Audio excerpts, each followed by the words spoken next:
ভগবানকে লাভ করা তো দূরের কথা, ধীরে ধীরে তারা আরো নিম্ন দিকে যাত্রা করে। ত্রিগুদম নরকস্যেদম পারম নাশনম আত্মনা কাম ক্রোধ তথা লোভ তস্মাদেতত্ত্বয়ং ত্যজেৎ।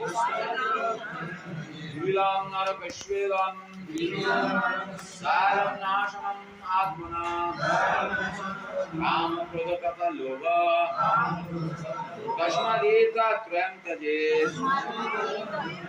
অর্থাৎ পরের একজন কে বাকি আছেন?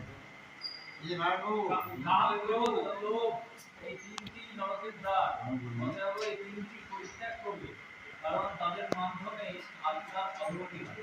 এগুলো ডাইরেক্ট নির্দেশ ভগবানের। অর্জুন যদি আর এই জগৎকে বা এই শরীরকে যদি কুরুক্ষেত্র মনে করি, তাহলে আমি অর্জুন মানে আত্মা, আত্মাকে প্রত্যক্ষ নির্দেশ দিয়েছে কি কাম ক্রোধ আর লোভ, এই তিনটে ত্যাগ করতে হবে। কেন ত্যাগ করতে হবে? এই তিনটেই হলো নরকের দ্বার।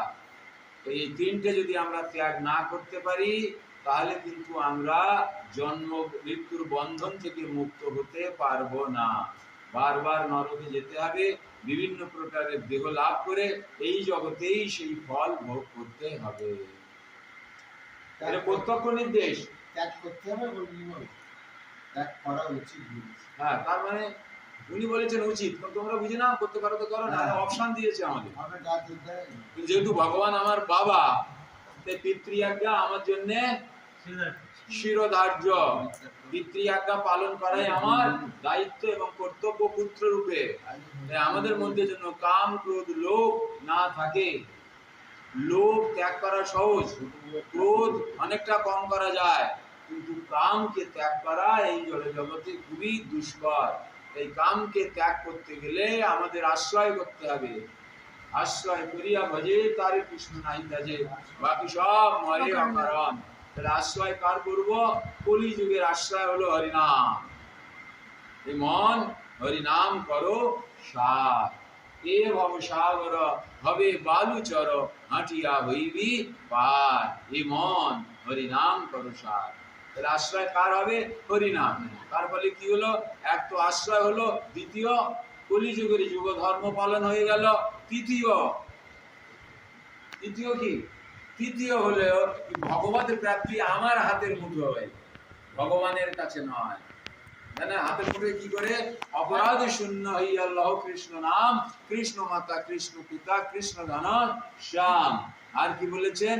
নামে রতি হইলে প্রেমের উদয়, প্রেমেতে হরিকে পাই। তাই না? নামে আমাদের কি করতে হবে? আগে আনতে হবে রুচি। নামে রুচি জীবে দয়া বৈষ্ণব সেবা। নামে রুচি আস্তে আস্তে আস্তে আস্তে আসক্তি আদি আদি আস্তে আস্তে রতি হয়ে যাবে। আর রতি হয়ে গেলেই আমরা কি পাবো? ভগবানের প্রেম। আর ভগবানের প্রেম পেলে সেই প্রেম দিয়ে আমরা ভগবানকে টানতে পারবো, বা ভগবান প্রেমের বশবর্তী হয়ে আমার কাছে আসতে বাধ্য হবে, আমার কথা শুনতে বাধ্য হবে, আমাকে কৃপা করতে বাধ্য হবে। হরিবল। তাই সাধনের মধ্যে শ্রেষ্ঠ নববিধা ভক্তি। সাধন ভজন করে যদি আমি ভগবানকে পেতে চাই, তাহলে ভগবানকে পাওয়াটা ভগবানের উপর নির্ভর করে। কি বলছে? সাধনের মধ্যে শ্রেষ্ঠ নববিধা ভক্তি, কৃষ্ণ প্রেম দিতে কৃষ্ণ ধরে মহা শক্তি। আমাকে প্রেম দিতে শক্তি কে ধরবে? কৃষ্ণ। তাহলে কৃষ্ণ প্রেম কার উপর নির্ভর? কৃষ্ণের উপর। কিন্তু নামের যদি রতি হয়, প্রেমের উদয় হবে। আমাদের মধ্যে প্রেম অটোমেটিক্যালি আছে, নিত্য সিদ্ধ কৃষ্ণ প্রেম, সাধ্য কবু নয়। তাই না? শ্রবণাদি শুদ্ধ চিত্তে পর হয়ে উদয়। শ্রবণাদি মানে নববিধা ভক্তি। তার মধ্যে আবার বলছে, তার মধ্যে শ্রেষ্ঠ হলো নাম সংকীর্তন। তার মধ্যে শ্রেষ্ঠ হলো নাম সংকীর্তন। নিরপরাধে লইলে নাম পায় প্রেমধন। আমরা প্রেমধন পেয়ে যাব, পায় প্রেমধন। কৃষ্ণের কাছে না, আমরা অলরেডি পেয়ে যাব প্রেমধন। তাই আমাদের কি করা উচিত? নামে আশ্রয় গ্রহণ করা উচিত। হরে কৃষ্ণ।